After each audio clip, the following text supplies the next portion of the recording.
여러분, 오늘도 주님의 사랑으로 문안 인사드립니다. 요사이는 한국보다도 특별히 유럽과 미국에서 이 코로나 바이러스로 인해 참 어려움이 커지는 것 같습니다. 한 몇 주 전만 해도 한국이 굉장히 힘들고 어려웠을 때 세계 교회는 우리 한국을 위해 많이 기도해 줬습니다. 이제 우리도 그들을 위해 기도할 때가 된 줄로 생각이 됩니다. 지금은 다 엮여져 있는 세계이기 때문에 어느 한 지역에서 이 코로나 바이러스 문제를 해결할 수가 없습니다. 다 같이 힘을 합하고 다 같이 서로 기도해 주면서 극복해야 될 문제입니다. 꼭 그래서 오늘부터는 좀 이렇게 세계를 더욱더 품고 기도할 수 있는 우리 모두가 되었으면 좋겠습니다. 오늘은 사실 구약에서 여러 군데에서 볼 수 있는 도피성에 대한 말씀을 먼저 나누고 기도 내용을 나누고 싶은데요. 도피성에 대한 그 말씀은 제가 특별히 찾아서 읽지 않고 나중에 신약 성경에서 이 도피성을 생각하며 한 구절 읽었으면 하는데요. 먼저 도피성에 대해서 한번 생각을 해봅시다. 구약 성경에 보면은 불과 4군데에서 도피성에 대한 말씀을 우리에게 주시고 있습니다.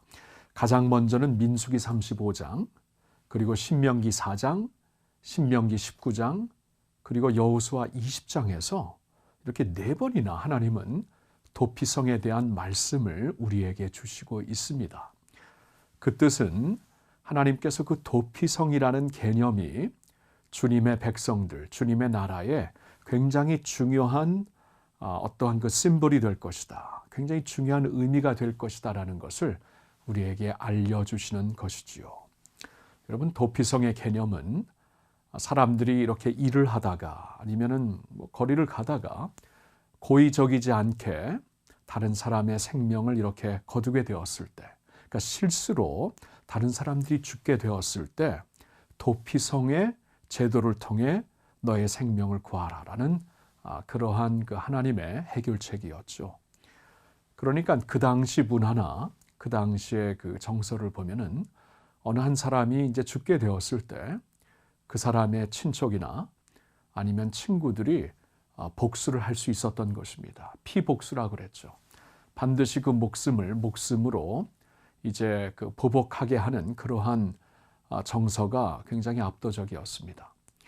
그러한 정서 가운데 살고 있지만 그래도 고의적으로 누구의 그 생명을 거두는 일이 아니었을 때, 실수로 이런 일이 일어났을 때 실수 때문에 또 죽는 일은 없어야 된다 하면서 하나님은 굉장히 새로운 제도를 자신의 나라에 허락을 하신 것입니다. 도피성을 세워놓으셔서 그곳으로 달려가 그곳에서 자신이 고의성이 없었다는 것이 밝혀지면은 그곳에서 피할 수 있는 제도를 허락하셨던 것이지요. 그 제도를 통해 하나님이 분명히 알려주시는 것은 생명을 귀하게 여긴다라는 것입니다. 생명을 귀하게 여기시며 어떻게 해서든지 생명을 보호하시고 보존하시려는 하나님의 마음을 우리에게 보여주시는 것입니다. 자, 그런데 도피성에 대한 그 제도를 우리가 성경에서 읽어보는 가운데 한 가지 굉장히 유니크한 아주 그 특별한 규정이 있었죠. 그것은 도피성에 피해 있는 자가 그 당시에 그 땅의 대제사장이 살아있을 동안에는 거기 머물러 있다가 그가 죽게 되면은 이제 고향으로 돌아갈 수 있다라는 것이었습니다. 그러니까 그 대제사장이 살아있는 동안에 피해 있으면은 그래도 보복하는 자들의 분노가 좀 가라앉고 감정이 좀 충분히 식을 수 있을 것이다라고 하나님께서 그러한 일반적인 제도를 주신 것이지요. 자, 그런데 이런 생각도 해봅니다. 만일 그 당시에 대제사장이 죽은 후에 도피성에 피해 있는 자들이 이제 고향으로 돌아가려고 하는데 그때까지도 이 분노를 이렇게 컨트롤하지 못하고 분노를 이렇게 내리지 못하고 그 기다렸다가 나오는 자들을 죽일 수도 있는 것이 아닌가. 충분히 세상에서는 그럴 수도 있겠다라고 생각을 해보게 됩니다. 자, 그러면서 신약에 있는 어느 한 구절이 특별히 생각이 나는데, 이 말씀을 보면서 참 하나님께서 오늘날 얼마나 우리의 생명을 더 귀하게 보시는가를 생각해 볼 수 있었습니다. 히브리서 7장 24절과 25절인데 이런 말씀이 있습니다. 예수는 영원히 계심으로 그 제사장 직분도 갈리지 아니하느니라. 그러므로 자기를 힘입어 하나님께 나아가는 자들을 온전히 구원하실 수 있으니 이는 그가 항상 살아계셔서 그들을 위하여 간구하심이니라. 아멘. 여러분, 우리의 대제사장 예수 그리스도는 영원히 계시는 분, 영원히 살아계시는 분이라 성경은 말씀해 주시고 있습니다. 그는 죽지 아니하신다.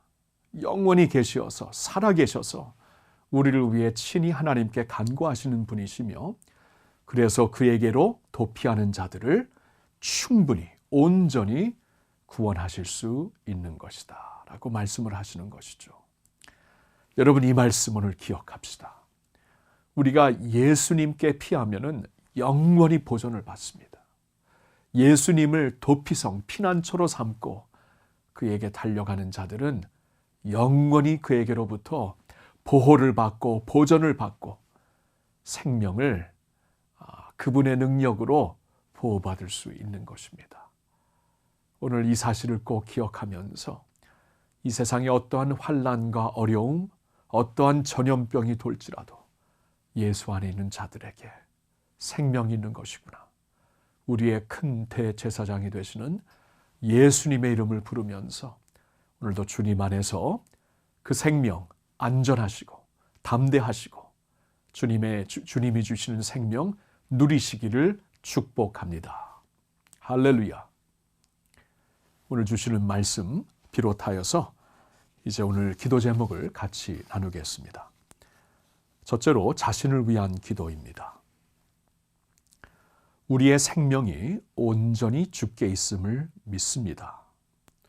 오늘도 살아계셔서 우리를 위해 간구하시는 주님을 기억하게 하시고 그 두려움이 변하여 우리의 찬송이 되게 하소서. 자신을 위한 기도 두 번째, 많이 힘들어진 경제 가운데서도 주님은 우리를 붙잡고 계심을 믿습니다. 내일 일을 모르는 가운데 하루하루를 주 안에서 감당하게 하소서. 우리의 문제보다 크신 하나님을 믿고 이 밤에도 우리의 모든 염려를 내려놓게 하소서. 아멘. 크게 두 번째로 세계를 위한 기도. 이제는 코로나19 바이러스가 유럽과 미국을 집중적으로 공격하고 있으니 그곳을 향해 주님의 손을 들어 주소서.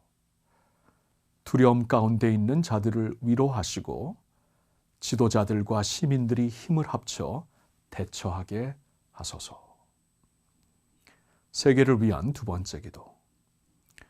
의료 제도가 제대로 세워지지 않은 어려운 나라들을 기억하소서.